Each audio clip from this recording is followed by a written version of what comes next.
Hello बच्चों, बाल मंदिर के इस YouTube चैनल में आपका स्वागत है।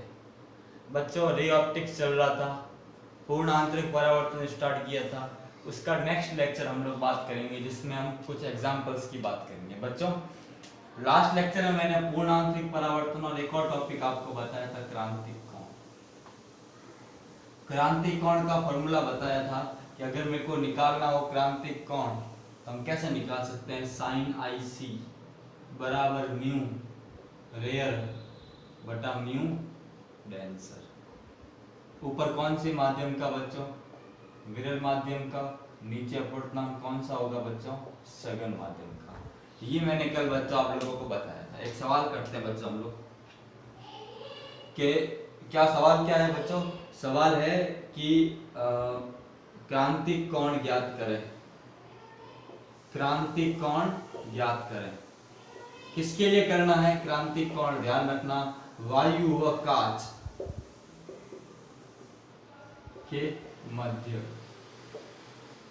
वायु व कांच के मध्य मतलब एक माध्यम कांच एक वायु दोनों के मध्य का इंटरफेस है, उसमें निकालना है। वायु का हमको दिया हुआ है 1, ग्लास का दिया हुआ बच्चों 3/2 या 1.5 दिया हुआ, ये ध्यान रखना। तो जब आप इसमें डायग्राम की आपको जरूरत नहीं, सीधा बता सकते हैं। मैंने अभी आपको फॉर्मूला बताया, साइन आई सी बराबर म्यू रेयर। रेयर का मतलब विरल और म्यू डेंसर मतलब सघन। आप पता है ऑब्वियसली ये तो कंडीशन है, क्रांतिक कोण कब होगा? जब सघन से विरल माध्यम में जाएगी तो ये बनेगा म्यू रेयर कितना है? म्यू एयर वायु बटा म्यू ग्लास कांच। तो साइन आई सी बराबर क्या हो जाएगा? एयर का कितना है 1, ग्लास का कितना है 3/2। ऊपर करेंगे तो क्या आ जाएगा? साइन आई सी बराबर 2/3। आई सी बराबर साइन इनवर्स 2/3। इसकी वैल्यू अगर क्वेश्चन में गिवन होगी तो ठीक है, नहीं तो आपको इतना का उतना लिखना है। लगभग 42 डिग्री आता है इसका आंसर। कितना आता है बच्चों? 42 डिग्री आता है। सिंपल सा ध्यान रखना। आपको किसी भी सरफेस के लिए क्रांतिक कोण पूछ सकते हैं। 2 सतह दी होगी हमें वायु व कांच के मध्य की सतह के लिए, ये चीज गिवन होगी। इस तरह से आप लोग इसको कर सकते हैं। सिंपल है। जब नीचे क्या है कांच, ऊपर क्या है वायु, इससे इधर जाएगी तभी तो R 90 डिग्री बनेगा। यहाँ कांच से किस में जानी चाहिए? वायु में। फॉर्मूला आपके सामने कल मैंने आपको लिखवाया था फॉर्मूला, इसी से हम लोगों ने क्या किया, इस सवाल को हम लोगों ने कंप्लीट किया है बच्चों। ठीक है ना बच्चों? तो आप इसका एक बार स्क्रीनशॉट ले लें बच्चों, फिर मैं आगे बात करता हूँ।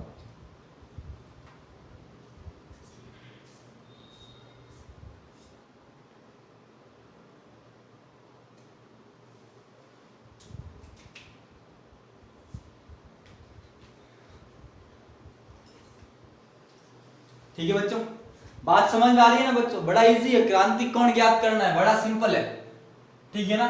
अगर ऊपर वायु होती तो ऊपर एक लेते हैं, यहाँ ऑटोमेटिकली एक ही आया। वायु है, वायु होगी तो हमें ऐसा, क्योंकि वायु का अपवर्तनांक कितना मानते हैं हम लोग? 1 मानते हैं। ठीक है बच्चों, इसको आप लोग नोट कर लो। अब देखो बच्चों, एक और सवाल की बात करते हैं।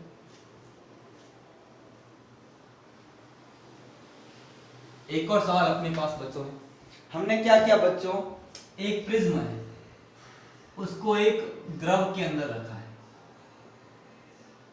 ये अपने पास क्या है बच्चों? एक लिक्विड है, ये कोई द्रव है, लिक्विड है। इसका अपवर्तनांक हमें क्या करना है? ज्ञात करना है। हमने क्या रखा? इसके अंदर एक प्रिज्म रखा है। क्या रखा है इसमें? प्रिज्म रखा है। ठीक है बच्चों, ये उसका नॉर्मल। एक प्रकाश किरण है बच्चों, वो यहां से आती है, कितना कोण बना रही है? 30 डिग्री। और वो इस तरह से क्रांति ये 90 डिग्री का आर बनाते हुए क्या हो जाती है? निकल जाती है। क्या हो जाती है? निकल जाती है। इसका जो है म्यू प्रिज्म, इसका जो म्यू है, म्यू प्रिज्म, वो कितना है बच्चों? रूट। म्यू प्रिज्म कितना गिवन? √2। हमें ज्ञात करना है म्यू लिक्विड या द्रव का अपवर्तनांक कितना होगा। द्रव का अपवर्तनांक ज्ञात करो। बच्चों ये सवाल है, ये प्रकाश किरण प्रिज्म रखा हुआ है। प्रिज्म 11th में मैंने मेरी स्कूल के अंदर बाल मंदिर के बच्चों को बताया भी ये प्रिज्म क्या होता है, कैसा होता है। उसका सामने वाली सतह दी, प्रकाश किरण आई यहाँ से सीधा ऐसी, मतलब आर कितना हो गया 90 डिग्री। मतलब अब यहाँ पे आपतन कोण क्रांतिक कोण होगा। प्रिज्म के साथ कितना बना रही है, 30 डिग्री बना रही है। हमें निकालना है म्यू एल, ये एल है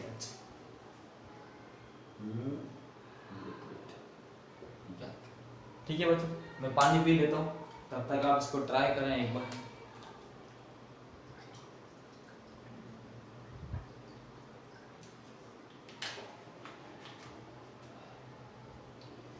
करेंगे बच्चों। अब देखो बच्चों, क्रांतिक कोण वाले फॉर्मूले से कर सकते हो, स्नेल के नियम से कर सकते हो। पहला मेथड देखो, फर्स्ट मेथड। आर का मान कितना है बच्चों, 90 डिग्री। इसका मतलब क्रांतिक कोण पे, और बच्चों 30 डिग्री क्रांतिक कोण नहीं है, क्रांतिक कोण है बच्चों ये वाला। हमेशा अभिलंब के साथ जो बनता है वही क्रांतिक कोण होता है, ध्यान रखना। तो IC का मान कितना हो गया, 60।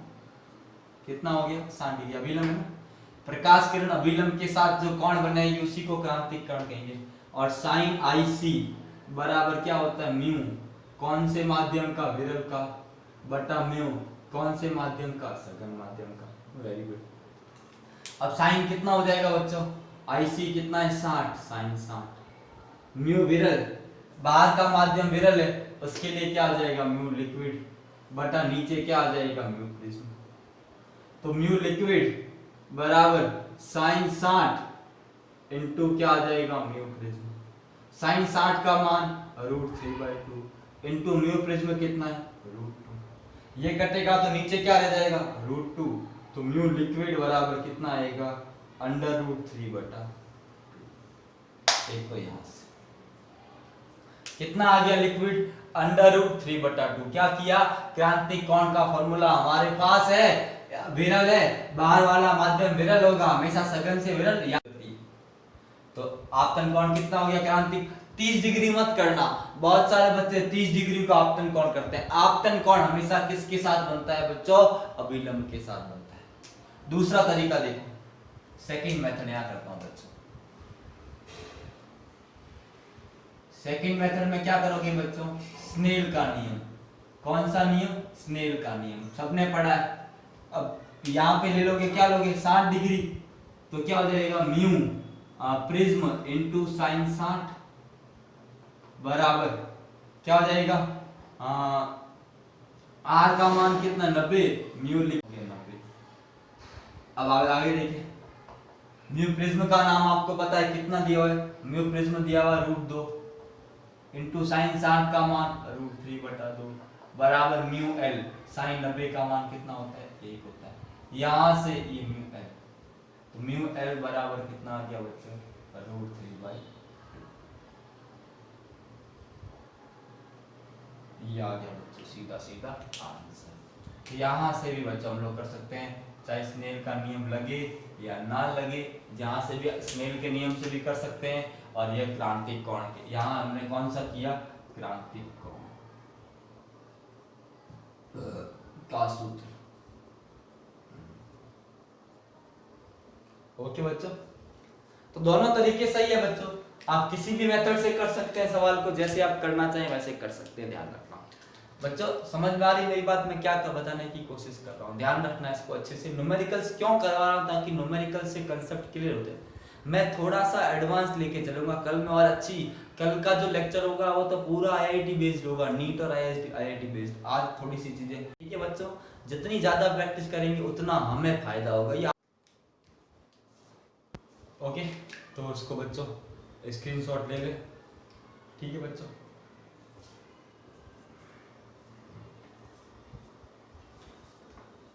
तो बच्चों आगे बढ़े। अब मैं एक दो उदाहरण लेता हूँ पूर्ण आंतरिक परावर्तन के, कल में कुछ, ठीक है ना, और कल मैं न्यूमेरिकल्स की कुछ और बात करूंगा। इसका एक उदाहरण है पूर्ण आंतरिक परावर्तन का, ऐसे लिखता हूँ ब्लैक वाले से, पूर्ण आंतरिक परावर्तन का उदाहरण।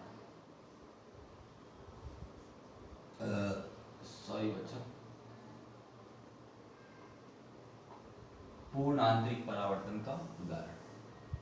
ठीक है बच्चों, इसका उदाहरण बच्चों एक बहुत इंपॉर्टेंट है, मृग मरीचिका। इसको मिराज कहते हैं, मिराज।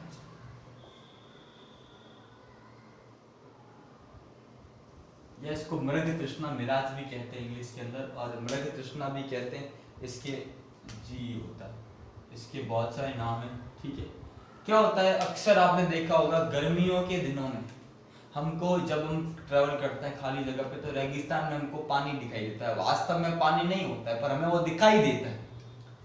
तो ऐसा क्यों होता है, इसको हम लोग इस पूर्ण आंतरिक परावर्तन से समझ सकते हैं। इसको हम लोग बच्चों पूर्ण आंतरिक परावर्तन से समझ सकते हैं। इस पूरी चीज को मैं आपको समझाने की कोशिश करूंगा, समझने की कोशिश करना बच्चों। ठीक है ना बच्चों, मैं आपको ये बता रहा हूं कि कोई सतह है जहां पे मान लो एक ये पेड़। ठीक है बच्चों, अब क्या होता है, गर्मी के समर्स की बात कर रहा हूं।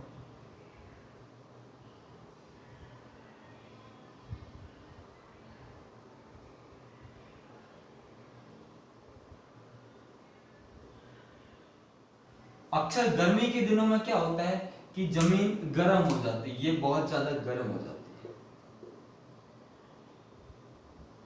सतह क्या हो जाती है, गर्म हो जाती है। समर की बात कर रहा हूं, गर्मियों के दिनों की बात कर रहा हूं। गर्म हो जाएगी, गर्म हो जाएगी तो यह जो वायु है, यह वायु क्या होगी, उड़ेगी, गर्म होके क्या होगी, ऊपर जाएगी। तो नीचे कैसा माध्यम बन जाएगा, विरल। ऊपर कैसा माध्यम बन जाएगा बच्चों, सघन। ध्यान रखना, ऊपर से नीचे आने पर ध्यान रखना, विरलता क्या होती है बच्चों, ऊपर से नीचे आने पर विरलता क्या होती है बच्चों, बढ़ती है। ऊपर माध्यम कैसा है बच्चों, सघन है। नीचे माध्यम कैसा है बच्चों, विरल है। ये ध्यान रखना, ये चीज मैं समझाने की यहाँ कोशिश कर रहा हूँ। ऐसा क्यों होता है बच्चों, गर्मी के दिनों में ऐसा अक्सर होता है। नीचे माध्यम कैसा है बच्चों, विरल, ऊपर कैसा, सघन। क्यों हो गया, क्योंकि क्या है कि नीचे सतह गर्म होगी, गर्म होके वायु, ये जो वायु है हल्की हो जाएगी, हल्की होके क्या होगी, ऊपर उठ जाएगी। तो नीचे वायु के कण दूर दूर, ऊपर ऐसे तो ऊपर जनरली क्या होता है, विरल होता है, नीचे सघन होता है। ऊपर हम जब भी ट्रेवल करते हैं प्लेन के अंदर अक्सर ऑक्सीजन की कमी होती है। पर यहाँ हम बात करें सतह के आसपास का एरिया, पर एकदम सतह वाली जो जमीन है वो विरल होगी गर्मी के दिनों में। ध्यान रखना, गर्मी के दिनों में। अब क्या होगा कि मान लो प्रकाश किरण आई यहाँ से, अब देखो इस चीज को समझो, ये यहाँ पे मैं इधर बना देता हूँ कि जब मैं ऊपर से नीचे आ रहा हूँ तो विरल माध्यम क्या होता है, विरलता क्या होती है बच्चों, बढ़ती है। इधर देखता हूं, ऊपर से नीचे आने पर विरलता, विरल माध्यम में वो क्या होता है, बढ़ता है। 3 देखो, ठीक है। अब देखो बच्चों क्या हो गया, अब प्रकाश किरण आई यहां से, अब ये सघन है, विरल है, अभिलंब से क्या हटेगी, परे हटेगी। देखो बच्चों, अभिलंब से क्या हटेगी बच्चों, यहाँ देखो परे हट जाएगी, ये अभिलंब, अभिलंब से क्या हट गई, परे हट गई।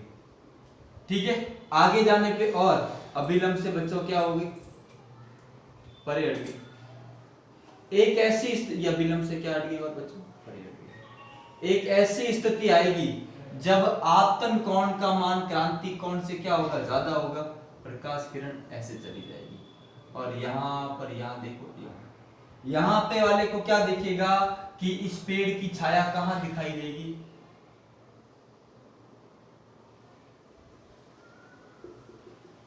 ये पेड़ की छाया हमको यहां दिखाई देगी।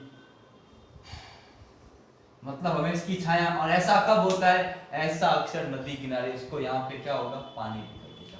तो ऐसा क्यों हुआ कि जब ये प्रकाश किरण गई तो हर बार ये अभिलंब से क्या हट गई बच्चों, परे, क्योंकि ऊपर सघन माध्यम है, नीचे कैसा माध्यम है बच्चों, विरल माध्यम है। तो हर लेयर पे ये होता है। और एक बार ऐसा आता है कि वो प्रकाश के आपतन कोण का मान क्रांति कोण से क्या होता है, ज्यादा होता है। तो बच्चों यही चीज समझाने की कोशिश कर रहा हूं। देखो इसको मैं थोड़ा और अच्छे से बनाता हूं बच्चों, देखें। हर बार अभिलंब से बच्चों क्या हट रहे हैं, हम परे हट रहे हैं। उसी कारण हमारा ये काम ऐसा हो जाता है। इसी चीज को इसको हम लोग क्या कहते हैं, मृग मरीचिका। क्या कहते हैं, मृग मरीचिका, ध्यान रखना। तो क्या लिख सकते हैं कि अब इसको मैं लिखने की बात करें तो गर्मियों के दिनों में, आप इसको एक बार इसका फोटो ले ले, फिर मैं लिखवाता हूँ लैंग्वेज। एक बार आप इसका स्क्रीनशॉट ले लो।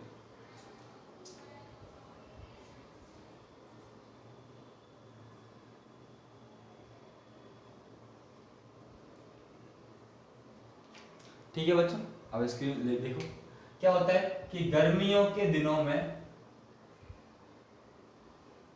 रेगिस्तानी क्षेत्र में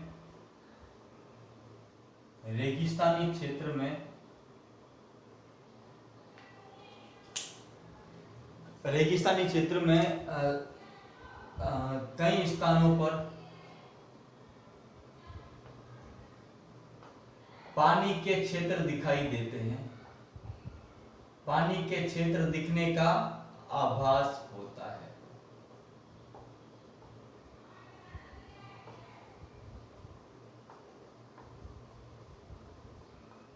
इसे ही मृग मरीचिका या म्याज कहते हैं।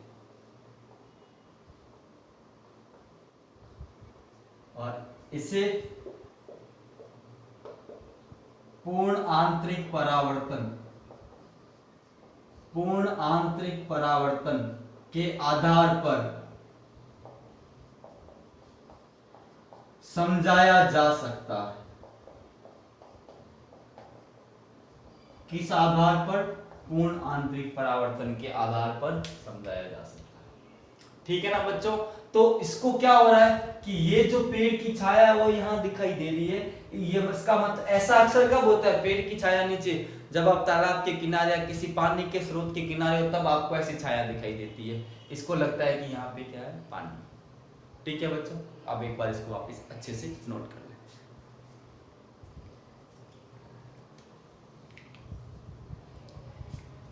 बच्चों बाकी कंप्लीट इन्फॉर्मेशन मेरे नोट्स में होगी जो मेरे टेलीग्राम चैनल पे मैंने प्रोवाइड करवा रखे हैं। इसके साथ भी मैं इसका लिंक दे दूंगा। इस यूट्यूब चैनल के साथ भी आपको बाल मंदिर के चैनल पे डिस्क्रिप्शन में मैं जब चैप्टर कंप्लीट होगा नोट्स दे दूंगा, तब आपको पूरी भाषा इसमें मिल जाएगी। भाषा को काफ़ी बड़ी है, उसको लिखने आप समझ जाएं, इस चीज़ को समझ लें तो आप अपने हिसाब से बना के लिख सकते हैं। ठीक है बच्चों, तो बच्चों आज के लिए इतना ही।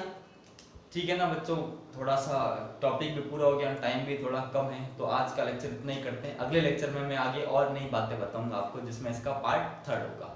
तब तक के लिए बच्चों थैंक यू। आज के लिए बच्चों के